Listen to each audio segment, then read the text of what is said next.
Avant de commencer cette vidéo, je tiens à remercier les premières personnes qui m'ont motivé, qui m'ont inspiré pour entamer un processus de développement personnel et de devenir une meilleure personne. Je tiens à remercier Brian For Real et Kylian Sensei. C'est les premières personnes que j'ai regardées il y a déjà 4 ans en arrière, qui étaient sur les réseaux sociaux, sur YouTube, sur Instagram. Ils étaient en train de promouvoir un message qui est positif pour les jeunes, pour se développer, pour devenir une meilleure personne, pour prendre soin de soi et s'élever. D'un côté beaucoup plus spirituel, du côté de Kylian Sensei, et d'un côté un peu plus terre à terre, on va dire, de Brian Ferry.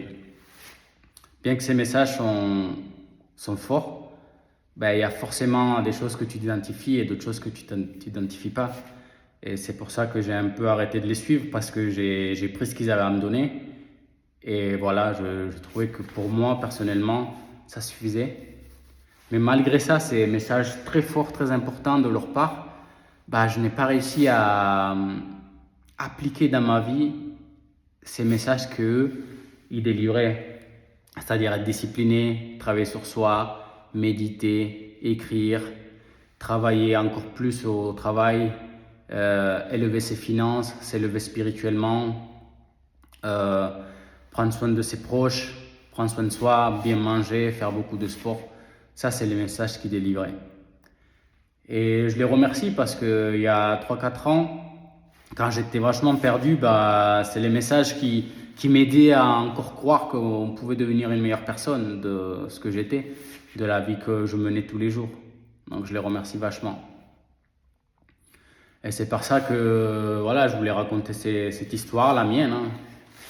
Elle est simple, précise, et si ça peut aider d'autres personnes à se concentrer sur eux-mêmes et devenir une meilleure personne, je veux dire quoi, devenir une meilleure personne? Tout simplement prendre soin de soi. C'est simple, hein, c'est pas compliqué, hein. Faire du sport régulièrement, méditer, écrire, s'élever et être fier un peu quand tu te regardes au miroir, de dire ah ben, je suis content de ce que je deviens. D'arrêter les drogues, d'arrêter, si c'est possible, l'alcool peu à peu, d'arrêter les cigarettes et tout ça, le porno, parce que c'est des choses qui t'éloignent de la réalité en fait. Tu te voiles la face. Tu as un mal-être intérieur qui est immense et tu le compenses par ces plaisirs instantanés qui te font juste sentir beaucoup plus mal. Ben, tu te sens coupable quand même de faire toutes ces choses-là. Bon, bref, du coup, ça, c'est mon histoire. Je suis colombien. J'ai grandi en Colombie jusqu'à l'âge de 8 ans. Et ma mère, grâce à Dieu, a pu réussir à voyager en Europe. Elle a trouvé son mari, elle s'est mariée avec quelqu'un. Et quelques années après, elle s'est remariée en Colombie et nous, on est partis vivre en France. Tout premièrement, c'est à Perpignan, Arles-sur-Tech. Incroyable, c'est là où j'ai appris mes premiers mots en français. J'avais 8 9 ans. Et puis par la suite, mon beau-père, vu qu'il était militaire, il avait voyagé un peu beaucoup. Et il a trouvé que c'était plus sécuritaire d'élever des enfants à Saint-Pierre-Miquelon. C'est un dom-tom, je crois que dans le sud du Canada, sud du Terre-Neuve. Et puis voilà, j'ai grandi là-bas jusqu'à l'âge de 16 17 ans. J'ai fait une année aux États-Unis à mes 16 17 ans. C'est les années rebelles, hein, où tu n'écoutes pas les parents, où tu te crois mieux que tout le monde.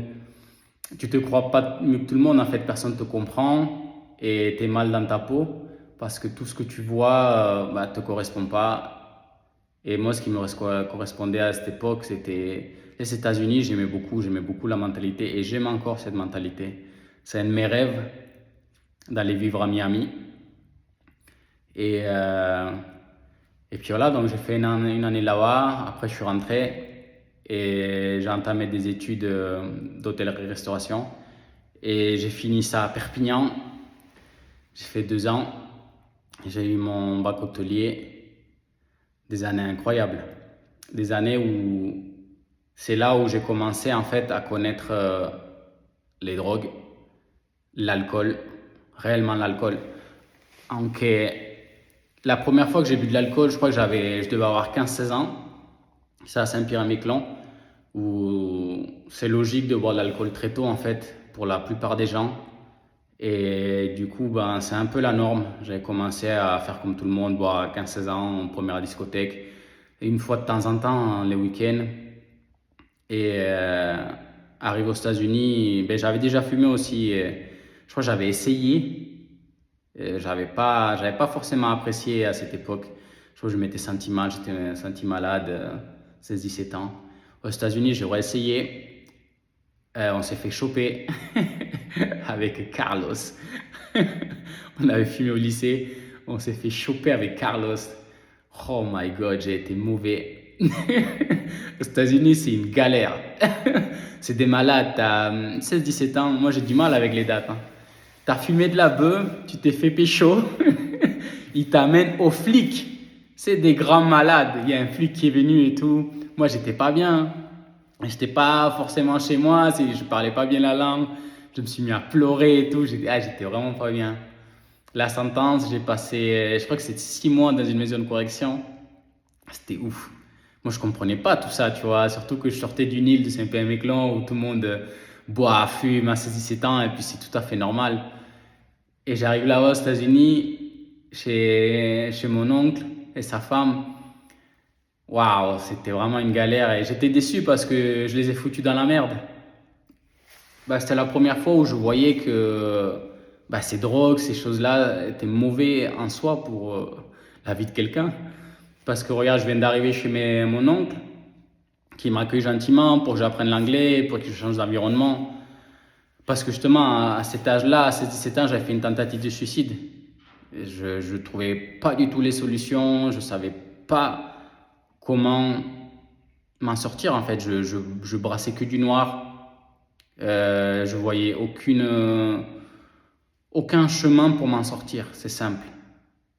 Et pourtant, c'était facile, c'était d'en parler aux gens et d'essayer de voir la beauté de la vie. Mais à cette époque-là, ces 17 ans, moi je disais j'étais un peu rebelle, mais j'avais un mal-être intérieur qui était immense, qui était incroyablement immense. Et à l'âge là, bah, j'ai pas su trouver la solution et me dire non, il y a ça. Bah, je me disais, ça vaut plus la peine de vivre. Euh, à l'école, tout le monde croit que tu es joyeux, tu es heureux, tout ça, mais quand tu arrives chez toi, c'est la merde, c'est la galère. Je veux blâmer personne, c'est pour ça que je parle pas du tout de ce qui s'est passé, je parle juste de mon ressenti à moi.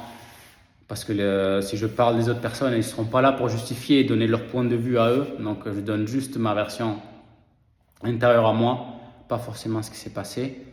Et du coup, ben non, je n'ai pas trouvé les solutions et donc j'ai fait une tentative. Après cette tentative, ben, j'ai fait quelques psychologues, mais les psychologues, pareil, je comprenais rien du tout. Et donc, ben, ma mère a décidé de m'envoyer aux États-Unis une année chez mon oncle et de voir ce qui en sortait de là. Du coup, bah, justement, vu que j'étais un peu déjà dans ce monde de alcool, de drogue, je suis arrivé là-bas, tout s'est bien passé pendant 5-6 mois et puis après, forcément, tu t'entoures de gens qu'il faut pas. Et des gens que tu apprécies parce que ils sont rigolos, c'est marrant et il s'est passé ce qui s'est passé. Du coup, ben, à la fin de cette sentence, je crois que j'ai eu 3 mois dans une maison de correction pour mineurs. J'étais super déçu d'être chez quelqu'un, chez mon oncle que j'avais pas vu depuis des années et que j'arrive là-bas à faire des conneries. Alors qu'à la base, j'étais là-bas pour me soigner, pour apprendre l'anglais, voir une autre vision et j'arrive en fait direct à faire des conneries. Quelques mois après, j'arrive à faire des conneries et ça se passe mal. Ça se passe mal. Mais malgré que ça se passe mal, dis-toi que j'ai jamais appris l'anglais aussi bien dans la maison de correction. Parce que dans l'école normale, ben, j'étais entouré de Mexicains, de Honduras, de Salvador, toute Amérique latine. moi je suis colombien, donc forcément je parlais déjà espagnol et c'était plus facile de communiquer dans une langue que tu connais que d'apprendre l'anglais. Donc on faisait que des conneries, on parlait qu'en espagnol. Et la maison de correction, ouais, il y avait quand même pas mal de latinos, mais la plupart étaient américains. La plupart étaient américains et c'était ouf. Moi je trouve ça dingue, j'ai rencontré des gens incroyables et qui m'ont appris l'anglais, qui étaient en mode « Ah, you're French? Non, non, je suis colombienne. » Et c'était ouf. Mais tu n'avais pas le droit de parler par contre, c'était que à la cantine et que dans les moments de fil. Moi, je trouvais ça trop dingue. Déjà, t'arrivais, c'était une école basique, hein, c'est une maison de correction, mais c'est juste une école basique qui n'était pas trop loin de la tienne. Et quand tu rentres, bah, tu as un détecteur de métal pour voir si tu as des armes ou quoi que ce soit. Et dans ma tête, je me disais, putain, je suis entouré avec des mecs qui font des gangs, des trucs comme ça et tout. Mais au final, c'était des mecs chill. Bon, sûrement qu'ils ont fait plein de conneries, mais c'était des mecs chill, des mecs cool. Et puis voilà, j'ai fait mon temps. Et puis après, je suis retourné à l'école normale, j'avais déjà un meilleur anglais. Et après, je rentrais en France. Quand je suis rentré en France, ben, j'ai entamé des études d'hôtellerie-restauration que j'ai vite terminé à Perpignan. Et que c'est là où j'ai commencé vraiment à me laisser aller par les drogues. Tu te voiles la face. Où je sors d'une année aux États-Unis, oh trop bien, et j'aurais préféré rester. Et on n'a pas trouvé les solutions pour que je reste. Donc tu rentres en France, tu te mets dans un endroit que tu n'apprécies pas forcément. Bah ouais, tu peux faire de la hôtellerie-restauration, mais vas-y, on le fait, je m'inscris. Au bout de quelques mois, même maintenant, je me rends compte que j'aime pas forcément ça. Je vais quand même au bout de mon diplôme, mais entre-temps, bah, je connais les drogues au lycée où on fume beaucoup de bœufs. Malgré que j'étais très sportif, hein. Justement, je jouais à l'équipe de Réchel à Rivesaltes à Perpignan et j'étais surclassé avec l'équipe senior. Et j'avais une possibilité aussi de jouer à l'équipe de l'USAP. L'USAP, c'est l'équipe professionnelle de rugby. Et du coup, ben, je suis un peu dans ce monde-là entre, ouais, j'adore beaucoup le sport, mais j'ai un mal-être encore que j'arrive pas à soigner. Et le sport m'aide beaucoup, hein, m'aide beaucoup à me soigner et ça, c'est super cool. Mais après, quand tu commences à t'entourer, quand le sport est fini et quand tu commences dans ta vie de tous les jours t'entourer avec des personnes qui te font connaître un autre échappatoire de ton mal-être hors le sport, c'est-à-dire les drogues, l'alcool, et qui est beaucoup plus facile se droguer que ben, faire un match de 90 minutes, ben, il faut l'encaisser, tu vois, les douleurs, la fatigue mentale, physique. Tout ça, ça te faisait du bien à la base, mais quand tu vas dans un autre monde où en fait, juste t'allumes, boum, tu fumes et tu te sens beaucoup mieux, et tu te sens aussi bien, pas beaucoup mieux, mais aussi bien que faire du sport, ben, à un moment donné, ton corps, il va toujours choisir la facilité. Et ben, forcément, dans ces périodes-là, de bas côté de la restauration, ben, j'ai choisi la facilité. Je commençais à délaisser un peu le rugby. J'ai vu, j'ai commencé à faire du poids. J'étais beaucoup moins performant sur le terrain. Du coup, je délaissais peu à peu pour un plaisir instantané, c'est-à-dire la beuh où tu fumes, ah, t'es tranquille, tu joues aux jeux vidéo avec tes collègues, tous tes collègues sont connectés, c'est chill. L'entraîneur, tu dis, tu viens jouer dimanche matin. T'es là, non, putain, j'ai fait la bringue hier soir, je suis désolé, je viens pas, t'inventes des excuses à la con, et ainsi de suite. Tu viens pas ce mercredi, ah ben non, j'ai fumé comme un taré toute la journée, ben forcément, j'ai pas envie d'aller courir pendant 2 ou 3 heures, faire un look léger pour taper je sais pas quoi, alors que toi, t'es juste défoncé, à l'école, c'est normal, t'es là, tu chill, trop bien. Et tu t'évades et tu crois que c'est ça qui te fait sentir mieux. Après, ben forcément, tu fais plus de soirées. Ces drogues-là t'amènent ben, à faire la fête, à t'entourer des gens qui font beaucoup plus la fête. Et c'est incroyable, c'est vrai que quand tu es dans ce monde-là, tu attires forcément ce que tu fais. Parce que je me rappelle, j'étais à l'école hôtelière et je m'étais fait pote d'un collègue, d'un voisin en fait. Parce que lui, il dealait de la bœuf et je pouvais en avoir plus. Et du coup, ben, je faisais que fumer tout le temps, tout le temps. Et je me rappelle, comme c'était aujourd'hui, il y a un mec qui venait de temps en temps, c'était un camionneur de Djibouti. Je ne connaissais pas ce pays. Et moi, j'étais là, waouh, c'est où ça, Djibouti? Et on était sous la fumée, tu vois, t'es bête, ah, Djibouti. Et à un moment donné, le gars, il m'avait dit, il était beaucoup plus vieux que moi, il m'a dit, ah, t'es un jeune et tout, fais gaffe, hein, traîne pas trop ici à fumer, machin, tu vas louper ta vie, tu vas finir comme lui. Il s'est moqué de son pote. Et moi, j'étais jeune, tu sais, je m'en foutais. T'avais 19, je sais pas quel âge j'avais, mais t'es là, ah, c'est bon, on s'en fout. Mais il avait raison, ce type. Il avait raison, ben, j'ai quand même eu mon diplôme, malgré tous ces délires de fumée, d'alcool, où je commençais à boire plus et je commençais à fumer plus. Et puis voilà, j'ai eu mon diplôme avec toujours un mal-être que j'ai pas soigné. Que j'ai pas soigné. Et du coup, ben, j'avais une copine. Cette copine-là, on a décidé de s'installer à Montpellier. Et là, à Montpellier, je fais ce que j'aimais, ben, du sport. Du sport, j'avais la possibilité avant, il y a 2 ou 3 ans avant, de signer professionnel. Et de là, tu te dis, t'aimes pas la restauration, tu vas faire quoi? Tu vas faire ce que t'es bon. Et j'étais bon en sport. Mais j'étais meilleur à fumer de la beuh et sortir les jeudis pour les fêtes étudiants et les vendredis et samedis avec les collègues. Du coup, forcément, ça n'a pas marché. J'ai fait 2 ans et j'ai vu que ça allait pas marcher. Ça allait pas marcher et moi, j'avais toujours ce mal-être intérieur parce que je voyais une vie tellement idéalisée par les clips vidéo, par la télé. Et moi, je l'avais pas du tout, en fait. Je l'avais pas du tout. Et je veux dire quoi par là? En fait, moi, je voulais être libre financièrement, déjà à cet âge, hein. Libre financièrement. Je voulais être très musclé. Je voulais être sûr de moi. Je voulais vivre dans un pays que je voulais. Et même si tu es jeune et tu penses à tout ça, tu le subis. Mais sauf que je ne savais pas comment atteindre ça. Parce que mon alentour, c'était juste faire la fête, boire de l'alcool, sortir.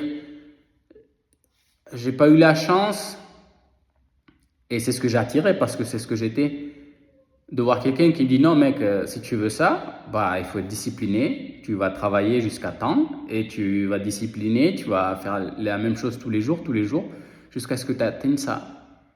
Et c'est faisable. Tu vas arrêter de gaspiller ton temps à sortir tout le temps, arrêter de gâcher ta santé avec toutes ces conneries. Et c'est ces chemins-là.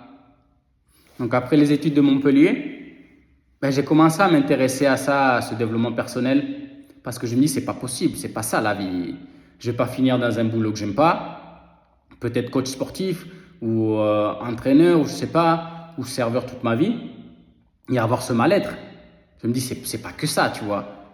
Et même si tu arrives à être un très bon coach, je me dis putain mais c'est pas possible, moi il faut que je vois quelque chose. Donc j'ai commencé à m'intéresser au développement personnel, j'ai commencé à acheter mon premier livre, c'est Réfléchissez, devenez riche de Napoleon Hill. Et là c'était une grande découverte. Grande découverte parce que en fait tu as le processus comment avoir ce que tu veux dans la vie. Mais moi je savais pas ce que je voulais dans la vie. Tout ce que je savais c'est que j'allais sortir samedi soir et dimanche soir avec les collègues. Et sûrement allumer mon joint 2 ou 3 heures après avoir lu ce livre. Après ce livre, j'ai arrêté de fumer. J'ai arrêté de fumer la beuh. C'est le grand bienfait qui m'a fait arrêter ce livre, mais assez tôt, tu vois, la beuh, j'ai arrêté peut-être à l'âge de 21, 22. Donc je n'ai pas fumé énormément, j'ai dû fumer pendant 3-4 ans, ce qui est déjà beaucoup. Mais je suis content d'avoir arrêté quand même. Et malgré ce livre, et qui m'a fait arrêter la beuh, je n'ai pas réussi à accrocher dedans, à être discipliné dans tout ce que dit ce livre. J'ai continué dans la vie, du coup j'ai fait de la restauration, j'ai fait des road trips et toujours un peu à la recherche d'échappatoires, à la recherche des choses qui vont me faire sentir mieux, tu vois, à la recherche des choses extérieures qui vont me faire sentir mieux. Mais c'était toujours pas ça. Et c'est après ça que j'ai décidé de reprendre encore plus pousser ce truc de l'homme personnel. Et c'est là que j'ai connu Brian Foril. J'ai connu le trading il y a 5-6 ans. Et c'est là que ma vie elle a changé, surtout quand j'ai connu le trading. Parce que le trading parle de mindset, état d'esprit. Et je me dis, ça sert à quoi ça, cet état d'esprit et tout. Et moi, à cette époque, je fumais encore la cigarette. Non, j'avais entamé à arrêter la cigarette il y a 7 ans ou 6 ans déjà, que j'étais dans le fait d'arrêter la cigarette. Et il y a 5 ans, je fais du trading. Et du coup, il parlait de mindset, d'état d'esprit. Je me suis dit, c'est quoi? De quoi il parle d'état d'esprit? État d'esprit gagnant. Putain, ok, je vais me dire dans les miroirs tous les jours, je suis un gagnant, je suis un gagnant, je suis un gagnant. Ça n'enlève pas mon bien-être, les affirmations. Toujours la même merde. T'achètes de plus en plus de livres. Miracle Morning de Warhol ou je ne sais plus quoi. Ce livre est incroyable, Miracle Morning, d'avoir des routines matinales qui sont incroyables. Tiens, là, il est 7 h du matin, le soleil commence à bien se lever. Et du coup, toujours un peu la même merde. Et je me mets à fond dans le trading. Je perds de l'argent, je perds de l'argent. Tout ce que je gagne, je le perds. Tout ce que j'ai gagné au trading ces 5 dernières années, parce que j'y suis encore dedans, je le perds. Mais ce qui est cool avec le trading, c'est que ça m'a amené à me développer beaucoup plus que avoir un job ou un métier que j'appréciais pas ou un job classique en fait. Le trading m'a carrément fait peu à peu prendre conscience que j'étais dans une matrix et qu'il fallait que j'en sorte. Si je voulais être gagnant au trading, il fallait que j'en sorte. Donc plusieurs fois, j'ai commencé le processus pour sortir de ça, mais je n'ai pas réussi. Plusieurs fois, j'ai arrêté de boire de l'alcool, d'arrêter de me masturber, d'arrêter de penser négativement, d'être visionnaire et de travailler à fond. Et souvent, ça faisait ça et il y avait toujours des rechutes. Toujours des rechutes où je ressortais, je reprenais à boire, à repenser aux filles, à me masturber. Parce que la masturbation, c'est une drogue comme une autre. Hein. Moi, je kiffais ça tous les jours. Bam, tu te lapines, ça te fait du bien. Tu te sens beaucoup mieux et tu vas dormir. Mais bullshit. C'est que des conneries, ça. Pareil, tu bois de l'alcool des fois quand tu es tout seul chez toi. Et puis en fait, tu commences à avoir un âge où tu as 26, 27 ans. Tes potes, tu dis, mais c'est normal, je vais prendre une petite bière parce que je suis tout seul à la maison. Mais conneries, c'est pas du tout normal, frère. Qu'est-ce que tu racontes? Va faire 300 pompes ou va courir, ça c'est beaucoup mieux que de boire de l'alcool. En bref, le trading m'a carrément fait comprendre que j'étais une merde. Vraiment, que j'étais une merde.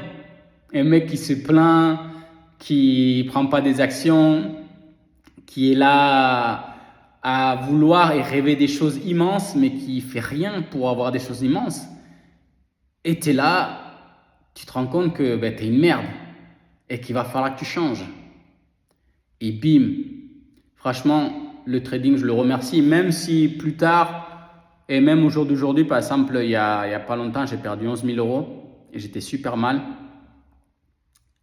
Et j'étais super mal, mais j'avance beaucoup mieux dans le développement. On me dire que l'argent, c'est pas grave. Je dois juste remercier le trading pour tout ce qu'il m'a fait voir. Tout ce qui m'a fait voir, tout ce qui m'a fait sortir. J'ai arrêté plusieurs fois l'alcool pendant... La plus longue que j'ai fait pour l'instant, c'était 6 mois. 6 mois, tout simplement parce que j'avais une vision de faire une autre formation à Genève, il y a 3 ans. Et j'avais lu dans tous ces trucs autour de développement personnel, de mindset, que l'alcool, il te retient énormément et que tu enlèves beaucoup de motivation. Et pour le trading, j'ai dit, je vais arrêter de boire de l'alcool parce que je vais réussir dans ce domaine.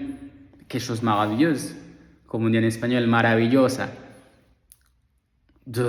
Juste parce que tu réussis dans un truc, tu prends soin de ta santé, tu te fais du mieux à toi, aux alentours, parce que quand tu bois pas d'alcool, t'es pas sujet à tous ces changements de comportement, tous ces changements d'humeur. Tu vois, un jour t'es joyeux, t'es tout content, machin, l'autre jour tu te sens super mal.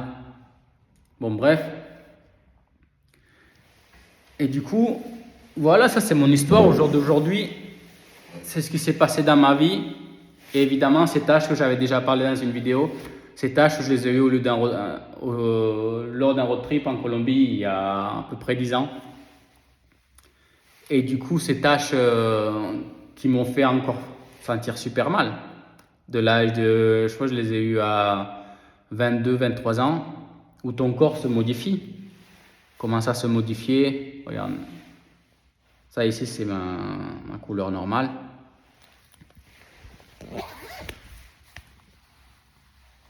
Et là, tu as tout plein de taches. Et ça amplifie encore plus le mal-être. Ça amplifie encore plus le mal-être de voir ton corps se modifier parce que ça avait commencé avec des toutes petites taches. Et par exemple, tout ça, tu vois, c'était des tout petits et ça s'agrandit. Et ça, c'est que ma vraie couleur de peau. Et waouh, que j'étais mal. Des sortes de dépressions chroniques, des dépressions fortes. Où t'as pas envie de sortir, t'as pas envie de voir les gens. Et même quand les gens te regardent, t'as pas envie de les... Tu sens le regard d'eux, tu vois, autour de tes taches et tout. Et c'est super malaisant. Mais malgré ce malaise, tu sais, il y a un truc qui plaît beaucoup, c'est quand les gens ils cassent le tabou. Par exemple, il y a 2 ou 3 mois, j'étais à Saint-Barthélemy, j'habitais à Saint-Barthélemy et mes taches, elles étaient beaucoup plus prononcées. Bon, on a trouvé maintenant, il y a même pas 2 mois, 1 mois et demi, on a trouvé c'est quoi mes taches après 11 ans. Hein.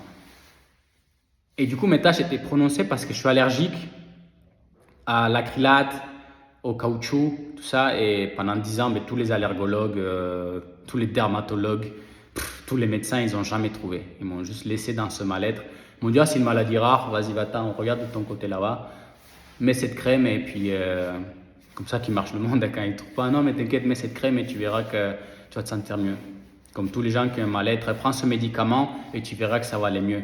Ils vont chercher jamais en profondeur.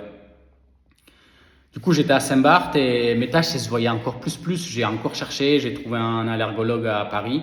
Et ce gars-là, il était spécialisé dans la peau. C'est Dieu qui l'a mis dans mon chemin. Et il m'a dit, mais monsieur, vous êtes allergique à quelque chose. Vous êtes allergique à quelque chose qui est autour de votre cou et quelque chose, sûrement un t-shirt ou un vêtement. Avant de faire toutes les analyses, je dis là, quoi? Ce mec, en un rendez-vous, il vient de me donner peut-être la solution de 10 ans. Parce que j'ai essayé un tas de trucs. J'ai essayé de changer mon ADN. J'ai mis des crèmes fortes, des crèmes qui m'ont brûlé la peau. J'ai mangé végétarien pendant 7 mois. Je buvais de l'aloe vera le matin. Essaye ça. Mixe l'aloe vera et bois-le. Comment c'est amer. C'est amer sa mère. Du ginseng, du curcuma. Oh, un tas de trucs j'ai essayé. Bon bref, j'aime bien du coup les gens qui cassent le tabou. J'étais à Saint-Barthélemy et tu as ces gens-là, les dominicains. Tu arrives, tu vas leur parler et là ils diraient « Attends, mais toi tu as 2 couleurs différentes dans la peau !» Il m'a dit « Tu as 2 couleurs !» J'aime bien ces gens qui cassent le tabou. Tu te sens beaucoup plus à l'aise quand quelqu'un te parle de mal-être direct. Oui, tu en parles, tu dis « Ah ouais, voilà, moi j'ai cette maladie. » Et puis voilà, c'était juste ça. Du coup, ce mal-être des tâches. Et je raconte cette histoire pour que les gens sachent que c'est possible. Là, ça va faire 2 mois où je n'ai pas touché à une goutte d'alcool, je n'ai pas touché à la masturbation, je n'ai pas touché à un mal-être, à un plaisir instantané, quelque chose qui me fait plaisir comme ça sur le moment. Je fais une routine beaucoup plus stricte et j'ai l'impression que ma vie dans quelques mois, elle va changer parce que tout ce que je rêve, il y a un processus. Et j'ai l'impression que j'ai enfin trouvé le processus et d'apprécier ce processus. Au trading, j'ai gagné beaucoup d'argent et je l'ai perdu beaucoup parce que j'étais vraiment en mode je veux gagner de l'argent, sortir de ça et de ce mal-être parce que je pensais que l'argent c'était la finalité. Mais non, en fait, t'es amoureux de l'argent, c'est tout. Et t'es pas content de faire ce processus tous les jours, d'être discipliné tous les jours, de prendre ce trade, ce stop tous les jours. Du coup, ouais, par exemple, il y a 1 mois et demi, quand j'ai commencé à cramer mon compte, j'étais super content parce que je faisais du 4 000 € par mois, 3 000 par jour, 4 000 € l'autre jour. J'ai dit, putain, dans 3-4 jours, je vais faire 8 000. Et le pire, c'est que c'est ce que je venais de faire toutes ces 5 années au trading, c'est pour ça que je perdais. J'avais commencé doucement par gagner 5-10 € et attends, 5-10 €, je peux gagner 60. Et je me disais tout le temps comme ça, que du coup, quand je montais, je cramais tout.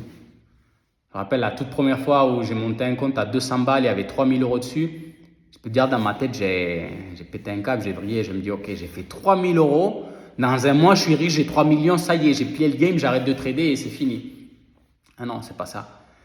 Du coup, bah voilà, dire que dans le processus, tu tombes amoureux du processus, tu vas te sentir beaucoup mieux que si tu tombes amoureux du résultat. Parce que je faisais du trading pour le résultat que ça allait mener. Ça gagner beaucoup d'argent rapidement et sortir de cette matrice. Bah maintenant, quand tu tombes amoureux du processus de ton bien-être, où tous les jours, tu ne bois pas une goutte d'alcool, tu t'entraînes, tu te lèves tôt le matin, tu médites, tu es bon au travail, tu es bon avec les gens. Quand tu tombes amoureux de ce processus, tu vas être beaucoup plus fier de toi. Parce que si tu réussis dans 5 ou dans un mois ou dans 10 ans, ben, tu vas continuer à faire la même chose. Mais tu vas être mieux, tu vas te sentir bien dans ta peau. Parce que c'est la seule chose que tu as en fait, c'est le processus. Là, au jour d'aujourd'hui, la seule chose que j'ai, c'est le processus de faire la même chose tous les jours. Et le résultat viendra à un moment que je ne sais pas, à un moment que je m'y attends le moins ou je m'y attends le plus. Tu n'en ai aucune idée. Par exemple, là, pour mes tâches, ben, je commence à l'assumer. C'est ce que je suis depuis 10 ans. Attends, je vais te montrer mieux. Ah. Je suis habillé en tenue de sport parce que je suis allé courir. Je suis allé faire un petit fractionné ce matin. Ça m'a déglingué, ouais. Ah, j'ai quelques couches.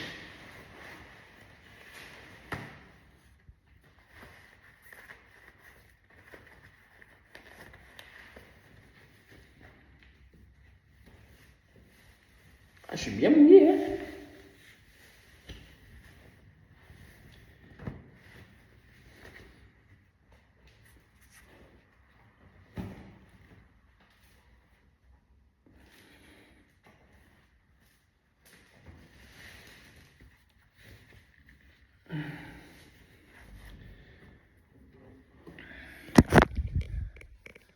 Comme là, tu as toutes ces taches.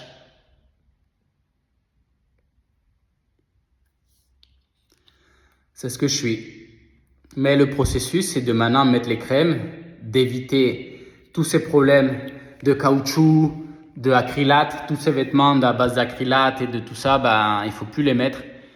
Et ces taches vont disparaître. C'est vrai que c'est malaisant, mais maintenant j'en rigole. Mais quel mal-être j'ai eu pendant des années. Regarde, des fois ici ça partait. En fait, le plus drôle c'est que des fois ici tout ça, ma couleur elle revenait simplement. Et des fois elle disparaissait presque. Et d'un coup elle revenait, je comprenais rien, je ne savais pas qu'est-ce qui s'est passé. Mais bon, tout ça pour dire que n'importe où que tu sois, à n'importe quelle étape de ta vie, il y a un bon chemin. Et le bon chemin, c'est de tomber amoureux de ton processus. D'aimer ce que tu fais tous les jours, le faire bien, de trouver la méthode qui va te faire arriver là où tu veux, de te rapprocher des gens qui sont là où tu veux être surtout. Parce que ça aussi, ben, je ne l'ai pas dit, tu te rapproches des gens que tu veux être et ces gens-là, ils te montrent le chemin. Et là, je suis justement dans un groupe avec un menteur qui a ce que je veux en fait. Il a une vie de rêve, il vit dans la vie que je veux. Et il t'apprend, étape par étape, comme dans le trading, comment tu fais pour arriver là-bas. Mais le plus important, tombe amoureux de ton processus et prends soin de toi. Entraîne-toi, arrête les drogues, ça ne mène absolument à rien. Connecte-toi à ton être intérieur, vraiment, c'est lui qui va te donner la force tous les jours. Parce que par exemple, ce matin, bah, j'étais complètement éclaté hein, du sport que je fais. Mais si j'allais pas faire la course à pied, j'allais me sentir à mal. Et tu vois, je le fais pas pour la performance ou pour le physique. Parce que c'est pas ça qui travaille le plus, c'est ton mindset. Encore une fois, dans le trading. De faire les choses dures au moment où tu veux pas les faire. Faire les choses que les gens veulent pas faire et toi tu le fais en prenant du plaisir. Et j'ai pris du plaisir ce matin. C'était un peu sous la pluie, Et j'en rigolais parce que j'étais éclaté. J'étais éclaté, mais c'est tout ce que j'avais à faire. C'était d'aller faire mes fractionnés et je le fais, c'est tout. Que tu sois fatigué, découragé, il faut le faire. À un moment donné, ça va payer. Tu sais pas quand, mais c'est tout ce que tu as. Tout ce que tu as, c'est ta routine, ton processus et ton bien-être. Et j'ai remarqué quand tu es dans ce domaine de bien-être tous les jours, pas forcément de bien-être parce qu'il y a des jours où tu vas te sentir mal. Par exemple, il y a 3-4 jours, j'avais envie de rien.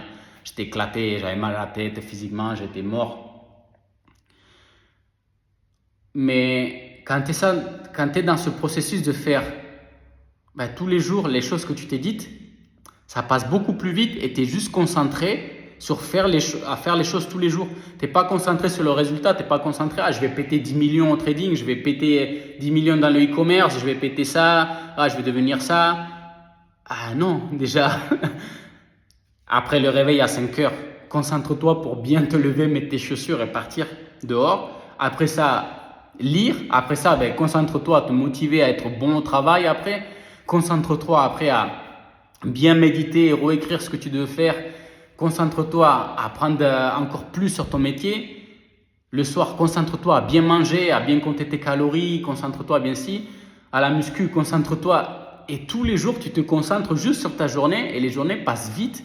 Et au fur et à mesure, tu es en train de construire une personne que tu es fier de lui, tu vois. Tu as un meilleur physique, une meilleure apparence, t'as pas de drogue, t'as pas tous ces vices.